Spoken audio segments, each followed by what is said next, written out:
주님의 은혜가 여러분들 가운데 함께 하시기를 축원합니다. 저희들이 사순절을 맞고 있어요. 말씀을 드렸지만 사순절이라는 것은 부활절까지 40일 전을 거의 말합니다. 그래서 이 기간 동안은 어때요? 주님께서 죽으심도 있고 고난당하심도 있었기 때문에 그분이 왜 죽었어요? 나를 위해서 하늘 좋은 곳을 버리시고 이 땅에 오셔서 죽으셨기 때문에, 우리는 나 때문에 죽으셨기 때문에 그분을 기리고 내가 어떻게 살까를 생각하는 그러한 기간이죠. 그래서 오늘은 사순절 세 번째 주일이라고 우리들이 명합니다. 나를 대신에 말씀드린 대로 십자가에 달려서 처형당하신 주님, 예수 그리스도를 생각할 때 우리가 과연 어떻게 이 삶을 살아야 될까를 한번 생각해 보는 거죠. 우리는 여러분, 부모님들이나 형제가 죽으면, 하나님의 부름을 받으면, 가까운 분들도 하나님의 부름을 받으면 빈소에서 장례라는 것을 치릅니다. 그리고 나름 그 자리를 지키며 함께 하죠. 그리고 훗날 그분의 기일에는 한 번 생각하며 겸허하게 지내잖아요. 그렇죠? 한 번 더 생각하고. 하물며 예수님은 말씀을 드렸지만 나를 위해서 죽으시고 하늘 영광을 버리시고 이 땅에 오셔서 십자가에 달려 돌아가셨습니다. 할렐루야. 그 하나님 예수님의 사랑으로 우리는 영원한 생명을 얻게 된 거예요.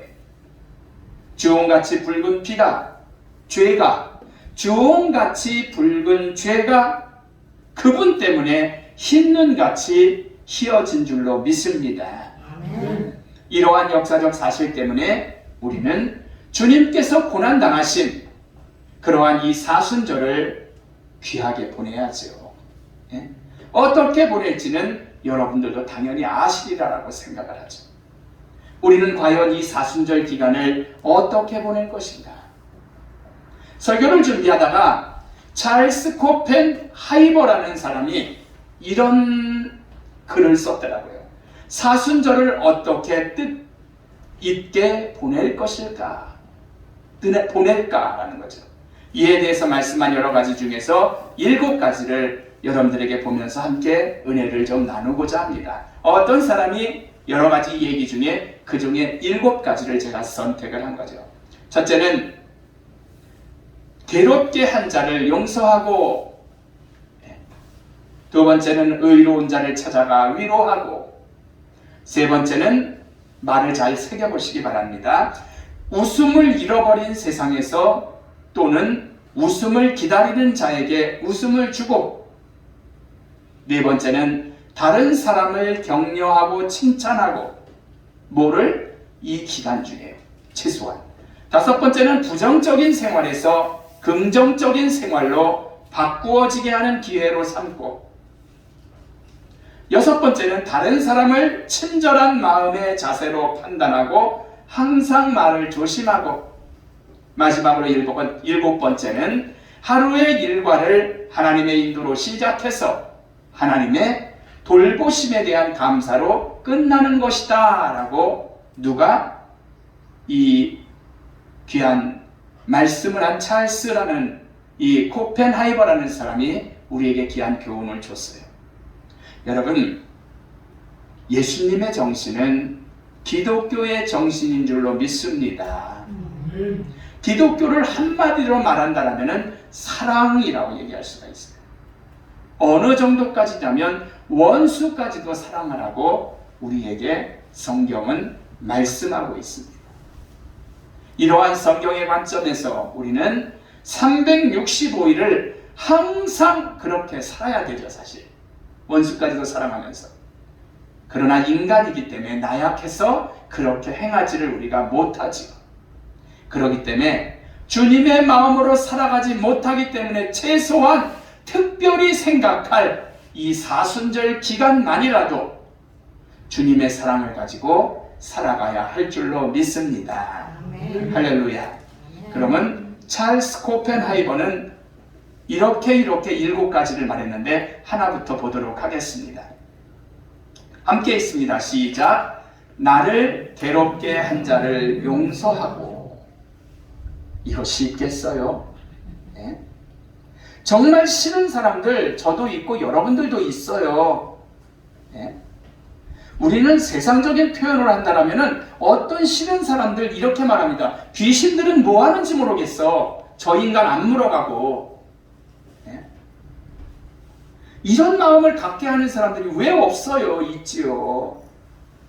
손바닥 뒤집듯이 말을 하고 거짓말을 시키고. 하지만 예수님의 사랑 정신을 기억할 때 우리는 용서해야 할 줄로 믿습니다. 네.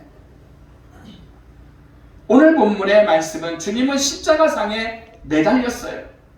그렇죠? 비웃고 조롱하는 사람들이 있었습니다. 그 사람을 위해서 이 땅에 와서 십자가에 달리는데 처형시켜버린 거잖아요. 이들을 위해서 주님은 조롱하는 이들을 위해서 뭐라고 말씀하세요? 저들이 하는 짓을 저들이 알지 못하나이다.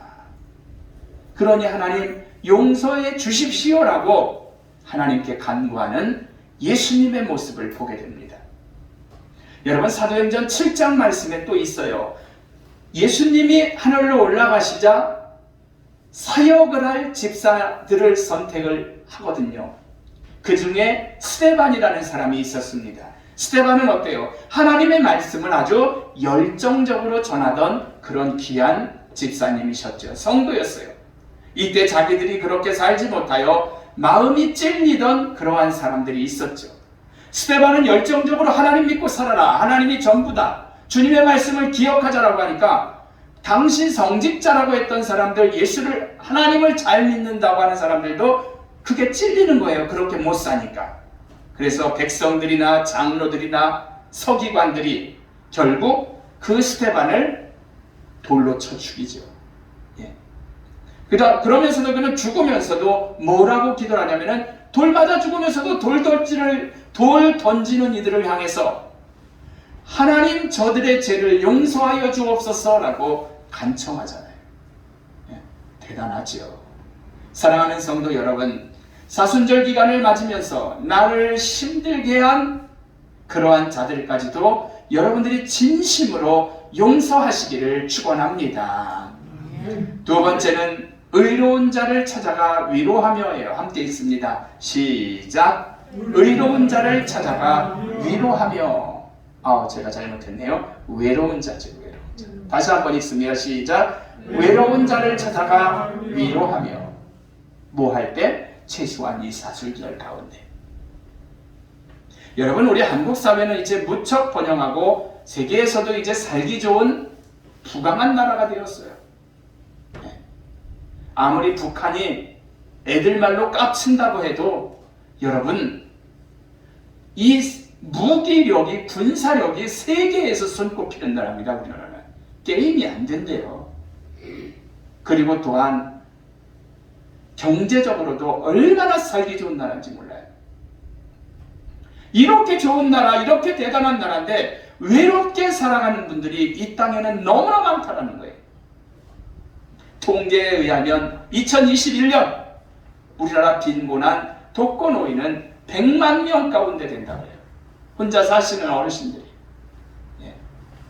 그리고 1년이 지나도 찾아오는 사람이 한 명도 없는 그런 외로운 분들도 굉장히 많이 있다고 합니다. 가장 사랑이 그리운 그러한 사람들이죠. 여러분 이러한 분들을 찾고 기도하고 함께 교제하는 그런 기간이 되어야 할 줄로 믿습니다. 돈이 많다고 외로움이 없어집니까? 돈의 문제가 아니거든요. 그래서 우리는 이러한 기간 중에 진정으로 사순절 기간 중에 외로움 가운데 있는 분들과 함께하는 그런 절기가 되어야 할 줄로 믿어요.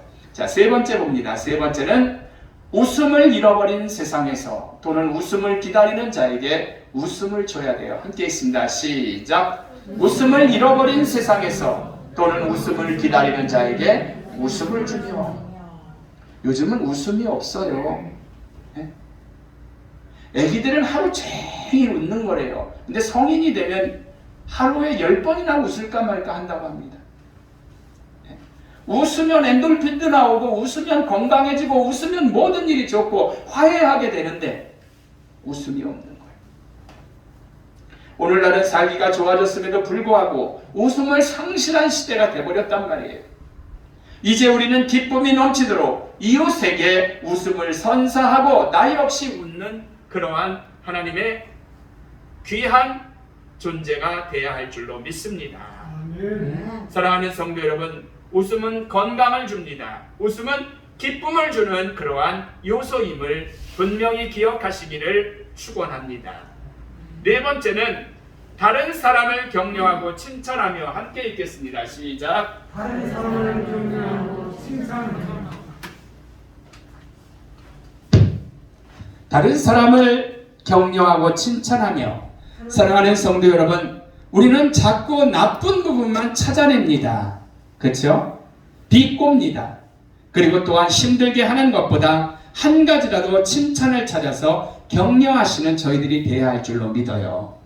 네? 직장에서도 부하 직원에 너는 왜 이러냐가 아니라 그가 잘한 것 하나를 찾아보자라는 거죠. 네? 나를 쪼는 직장 상사를 놓고도, 나에게 말을 나쁘게 얘기하는 이웃을 놓고도 나쁜 것만 살필 것이 아니라 좋은 것 한 가지라도 우리가 찾아서 칭찬하자라고 격려하자라는 거죠. 여러분, 칭찬은 어떻게 한다 했어요? 고래도 춤추게 한다라고 얘기를 했거든요. 상대가 잘한 것은 반드시 칭찬하고 기쁨을 활짝 피우실 수 있는 그러한 여러분들 귀한 기간이 되시기를 주의 이름으로 부탁을 드립니다. 다섯 번째는 부정적인 생활에서 긍정적인 생활로 바뀌게 하는 기회로 삼아야 돼요. 함께 읽습니다. 시작. 부정적인 생활에서 긍정적인 생활로 바꾸어지게 하는 기회로 삼고. 이 기간은 최소한적으로 나는 안 돼, 나는 틀렸어, 되는 게 없어, 뭐가 어때 할 게 아니라 잘 될 거야, 좋은 일이 있을 거야 라는 긍정을 선택하는 계기가 돼야 할 줄로 믿어요. 여러분, 자꾸 삐딱한 것만 보면 세상 전체가 삐딱하게 보이는 거 아세요?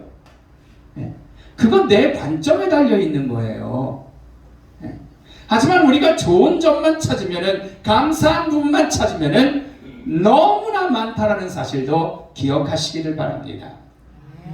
이에 우리는 부정적인 부분을 버리고 감사가 넘치는 긍정적 기회로 우리 삶이 되도록 해야 할 줄로 믿습니다.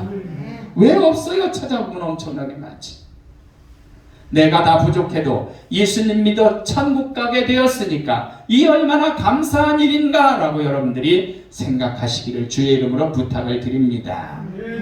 여섯 번째입니다. 다른 사람을 칭찬한 친절한 마음의 자세로 판단하고 항상 말을 조심하며. 같이 읽습니다. 시작. 다른 사람을 친절한 마음의 자세로 판단하고 항상 말을 조심하며 라고 얘기하죠. 사랑하는 성도 여러분, 다른 사람을 대할 때 친절하게 대하는 게 얼마나 좋은 일인지 몰라요. 여러분들을 누가 대할 때 친절하게 대하면 얼마나 기분이 먼저 좋습니까? 항상 따스한 말을 해야 할 줄로 믿습니다. 먼저 손 내미세요. 어렵지 않잖아요. 어느 때 아무것도 모르는, 운전하다가도 다툼이 있는데 그거 보면 또 볼 사람 아닌데 그냥 미안하다고 하고 속은 그렇지 않아도 그렇게 하고 보내버리세요. 미안하다는데 어떡할 거예요? 예. 여러분, 가는 말이 고와야 오는 말도 곱습니다. 할렐루야. 항상 말을 하면서도 조심해야 돼요. 예? 따스해야 된단 말이에요. 상대가 99가지 부족해도 한 가지 좋은 점을 여러분들이 진정 찾아보시기를 축원합니다. 이게 예수님의 정신이고 마음이거든요. 이러한 자세가 그리스도인들이 가질 귀한 마음이죠. 마지막으로 일곱 번째요. 시작. 하루의 일과를 하나님의 인도로 시작하여 하나님의 돌보심에 대한 감사로 끝내는 것. 아침에 일어나면 가장 먼저 하는 것이 여러분들은 뭔지 모르겠어요. 저도 늘 기도하고 잠잘 때 기도하고 잘 사실 안 돼요. 하루를 보내놓고 잠자리에 들면서 하루를 뒤돌아보면서 어떤 생각을 하는지 여러분들이 한번 생각해 보시기 바랍니다. 바라기는 저는 아침에 눈을 뜨면 그냥 이불 속에서라도 그 시간에 1분이라도 여러분들이 기도하시기를 부탁드립니다. 하나님 감사해요. 오늘이 복되게 하여 주옵소서라고 기도하세요. 예? 하루를 주님께 맡기시길 바래요. 그리고 역시 잠자리에 들 때 누운 상태에서라도 하루를 지켜주시고 인도하셨음에 감사하시는 여러분들이 되시기를 축원합니다. 결론적으로 말씀을 드리고 마쳐요. 주님은 나를 위해 죽으셨어요. 그리고 부활 승천하셨습니다. 우리는 그분의 십자가에서 죽으심으로 인해서 천국의 백성이 된 줄로 믿습니다. 이 진짜 얼마나 감사한지 알 수가 없네요. 네. 지금은 사순절 기간입니다.